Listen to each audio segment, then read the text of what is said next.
জয়পুরহাটের কালাই উপজেলার পুনট ইউনিয়নে ওয়ার্ড কমিটি গঠন নিয়ে বিএনপির দুপক্ষের মধ্যে পাল্টাপাল্টি ধাওয়ার ঘটনা ঘটেছে। এ সময় বিএনপির একটি পক্ষের দলীয় কার্যালয়ে আসবাবপত্র ভাঙচুর করে আগুন দেওয়া হয়। এই ঘটনায় পুনটে বিদ্যমান দুটি পক্ষের মধ্যে চরম উত্তেজনা বিরাজ করছে। পরিস্থিতি নিয়ন্ত্রণে আনতে উপজেলা প্রশাসন পুনটে ১৪৪ ধারা জারি করেছে।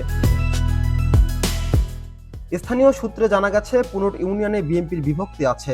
কালাই উপজেলার বিএনপির আহ্বায়ক ইব্রাহিম ফকিরের নেতৃত্বে গেল ১৬ ফেব্রুয়ারি রোববার বেলা ৩টার দিকে পুনট ইউনিয়নে ৯টি ওয়ার্ড কমিটি ঘোষণার প্রস্তুতি নেওয়া হয়। দলের ত্যাগী নেতা কর্মীদের বাদ দিয়ে ইব্রাহিম ফকির তার অনুগতদের নিয়ে ওয়ার্ড কমিটি গঠন করেছেন বলে একটি পক্ষের নেতাকর্মীরা অভিযোগ তোলেন। কমিটি প্রত্যাহার করার ডাক দিয়ে তারা কালাই উপজেলার সদর থেকে দলবল নিয়ে পুনট বাজারের দিকে রওনা দেন। খবর পেয়ে আগেই পুলিশ ও সেনাবাহিনী পুনট বাজারে অবস্থান নেয়।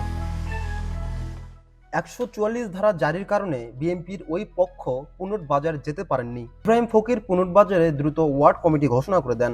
এরপর ইব্রাহিম ফকিরের পক্ষের নেতাকর্মীরা একটি মিছিল বের করেন। তারা মিছিল নিয়ে পুনট বাজারে অবস্থিত বিএনপির আরেকটি পক্ষের দলীয় কার্যালয়ে গিয়ে ভাঙচুর ও আগুন ধরিয়ে দেন। এ সময় পাল্টাপাল্টি ধাওয়ার ঘটনা ঘটে। ওই দলীয় কার্যালয়ে পুনট ইউনিয়ন বিএনপির যুগ্ম আহ্বায়ক মাহমুদুল হাসান বসতেন। তিনি কালাই উপজেলা বিএনপির যুগ্ম আহ্বায়ক মওদুদ আলমের সমর্থক বলে পরিচিত। প্রত্যক্ষদর্শীরা জানিয়েছেন, হামলা ও ভাঙচুরকারীদের হাতে লাঠিসোঁটা ও ধারালো অস্ত্র ছিল। কয়েকজনের হাতে পেট্রোল বোমাও দেখা গেছে।